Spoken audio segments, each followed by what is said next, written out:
Tout le monde me demande cette recette et depuis que je l'ai apprise, je ne prépare que des desserts bien comme celui-ci. C'est simple, délicieux et toujours surprenant. Je vais commencer par couper les biscuits. Je les coupe tous en deux afin qu'ils s'adaptent parfaitement au moule. Voilà, j'ai déjà coupé tous les biscuits. Maintenant, je prends les biscuits et je les passe rapidement dans le lait. Juste assez pour les humidifier sans les détremper. Ensuite, je les place dans le moule en les disposant côte à côte pour couvrir tout le fond. L'objectif était de remplir tous les espaces et de former une base parfaite pour notre dessert. Voilà, j'ai placé tous les biscuits dans le moule. Maintenant, préparons la crème.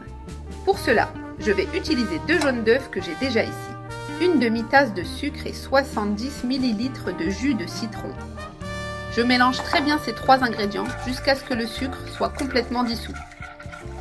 Maintenant, j'ajoute 50 g de fécule de maïs.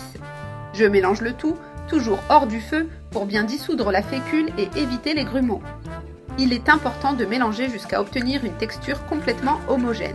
Maintenant que tout est bien dissous, j'ajoute 500 ml de lait. Je mélange un peu plus et j'allume le feu à température moyenne. On continue de remuer sans s'arrêter pour que la crème cuise uniformément.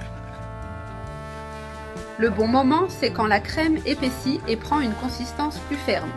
Regardez, elle commence déjà à épaissir. On continue de remuer jusqu'à obtenir la consistance parfaite. Voilà, la crème était maintenant épaisse, avec une texture parfaite. J'éteins le feu. Maintenant, j'ajoute 200 g de chocolat blanc haché. Je mélange délicatement jusqu'à ce que le chocolat fonde complètement avec la chaleur de la crème. Le chocolat fond rapidement, car la crème est encore très chaude.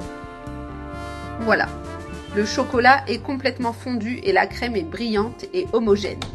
Maintenant, je verse la crème délicatement sur les biscuits dans le moule. Je l'étale uniformément pour recouvrir toute la base.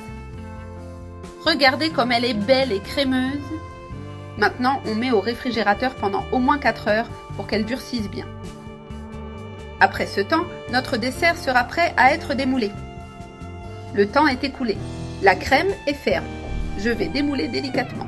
Je place un verre au centre pour soutenir et je retire doucement le moule. Je le détache lentement pour ne pas abîmer les bords. Regardez comme notre dessert est magnifique. La base est ferme et la crème parfaite. Maintenant, pour finir, je vais saupoudrer de la noix de coco râpée par-dessus. La noix de coco ne sert pas seulement à décorer.